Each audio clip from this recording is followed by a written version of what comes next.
a couple quick questions for Mandel. How tight was that choke before you realized you had to let it go? I thought it was pretty tight, but you know, it's hard to know the line. It's a real tightrope between feeling like an asshole for holding a choke too long and then not being able to punch in the next round, and getting a sick first round choke. So it was right on the line, but he's a really good fighter, and I gave him credit in getting out of it. It wasn't like I messed up. He did everything he needed to do to get out. It was nice and tight. How happy were you in that first round where you're proving you're no longer a striker, Olympic martial arts? I saw you stuff all takedowns against the guy. It's legitimate wrestling. Yeah, I think that I'm happy enough. Obviously, a ton more work to do, and I kind of like being a guy that everybody is like, oh, you know, just a striker, or you know, my first 3 fights or whatever, I had a lot of subs, and they're like, ah, just a sub guy. So it's kind of nice being a mystery, but it's a nice win over a very, very good guy. So as far as just a notch on my belt, it's very, very good. Shout out to Robert Stein, the funding behind TriStar Gym and the brains. He says he doesn't know who you are. Everybody loves you, Robbie. Chris Conn here with the Fight City. Everybody I'm talking from Manny Montreal, even Zahab, even former teammates of yours that can't miss a kid, future star. How do you avoid getting a big head when you have fights like that and it seems like everything's coming just too easy?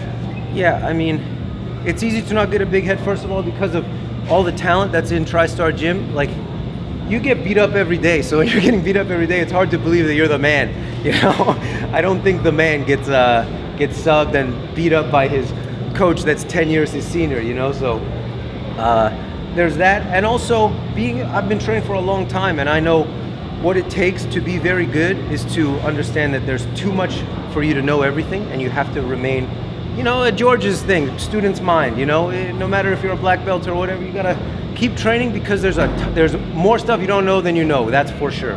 So it's easy not to get a big head. The sound of that knee, is that almost jarring? Because it was jarring for people in the arena. I mean, it was both. So I fought in Bellator twice, and both finishes that I've gotten have been like, it connects and I'm like, oh well, that's over, it's done. And you can see on my knee, like it was a good shot. My knee is bruised, so you know, it was. It's always weird. You don't live your everyday life hearing sounds and doing that sort of stuff to people. So when it happens, like, geez, oh man, this shit's crazy. Is it like a positive, like, all right, I knocked this guy out, or is it like, oh, I hope he's okay? That's how like. That's what it comes after. But the initial impact, you're like, hell yeah, I hope he's down, because if he survives that, then I'm in trouble, because that was a hard knee. Can you walk us through that? Actually, the finish, the knee, was it something you set up? Was it something that just showed up? Or? So I credit my coach Conrad Pla. He's right over there. Between rounds 1 and round 2, we realized that he was very low, and all of my straight shots were just over his right shoulder, because he was rolling out to that side. And even if I had thrown a kick, it probably would have swung over his head. So he's told me center more stuff around his chest level. And I'm a kind of tall guy, and when I lift my knee up, it's right about chest level, and it works. So credit Conrad Pla. He's amazing. Tell me about your Instagram. It's @ratgarbage. That's right. And there's almost no fighting on your Instagram at all. It's all art.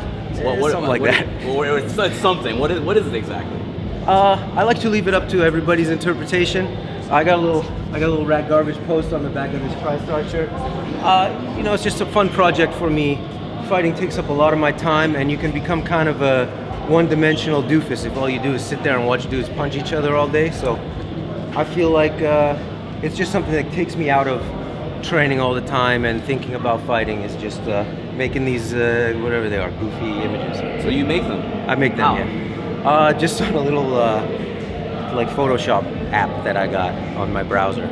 On your laptop? Or yeah, on my laptop. Okay. Yeah. And is it art? Is it kind of your art? I mean, you could call it that. I mean, it's just kind of yeah, sure, it's art. Whatever people want to call it. I take pictures of dead stuff that I find on the city streets, and I, you know, pay homage to them and give them a nice little send off. What inspires you to do that? Just generally kind of being a weird guy, I guess.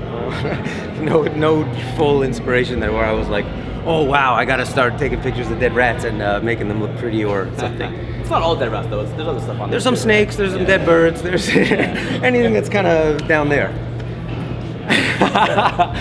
Maybe it started in Japan. I went to Tokyo for a friend's fight, and everybody talks about how clean Tokyo streets are, and they are very clean. But I found a dead rat on the road in Shibuya, and I was like, perfect. I'm gonna prove to everybody that I found a dead. And then I took a picture lying next to it, which you can see way back, and then it kind of morphed from there. So you're kind of an artistic guy. I want to get your opinion on this photo that our photographer Esther Lynn took of the knockout that just happened. Ooh, geez. I mean, I look very ripped, so that's kind of cool. Yeah. Would this make the @ratgarbage Instagram? No. Not really. That's more of a fight stuff. That's just boring. Going off of what somebody said earlier about you being a weapon for TriStar, everybody, all your teammates talk about how good you are. One of the things that they always say too is that you're kind of the secret weapon, that you don't necessarily get as many fights as you want. You think with that knee, that's going to change going forward? You're going to try to stay more active and get in more often? Yeah, you just, I think with a career in MMA, you just need to be intelligent, and we were talking about it earlier. You take the fights that make sense, and when you feel like fighting, because I'm a guy, I don't always feel like. You ask me next week, I'm not going to be mentally prepared to just fight a guy, but I would like to fight more frequently. It's just got to be right. You just got to feel right. The money's got to be right. Skill in fighting and fighting, they do go hand in hand, but I think you can be a very good fighter and fight once a year, just like all the champions do, or most of them, So what do you want to improve? We know you can strike, you can now take that. What do you feel is the next part you want to start working on, say, perfecting? Yeah, I think just poise. You watch a guy who's been in the sport for a long time, and all the guys that have been in the sport for 5 years plus, fighting frequently, they all have a level of composure in good positions and in bad positions, in long fights and in short fights, that less experienced fighters don't have. And I think that's the next level of being a great fighter, is fighting well all the time, consistency.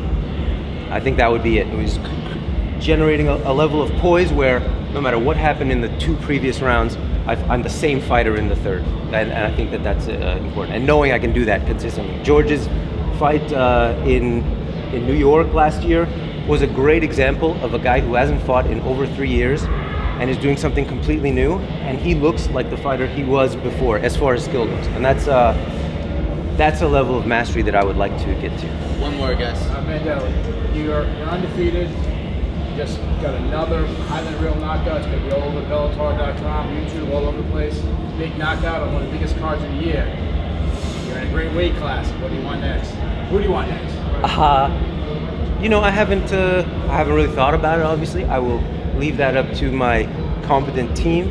I'm sure there's plenty of good matchups here. I don't look at enough fights to know a name to call out.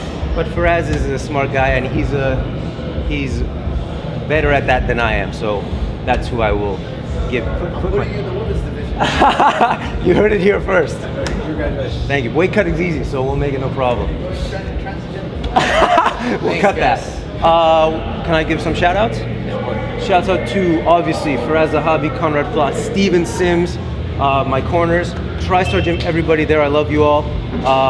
And my family, mom, dad, Adrian, Sierra, and my barber, Louis Sanudakis, great fighter. And my wife, beautiful wife, Evelyn Dale. Thanks, man.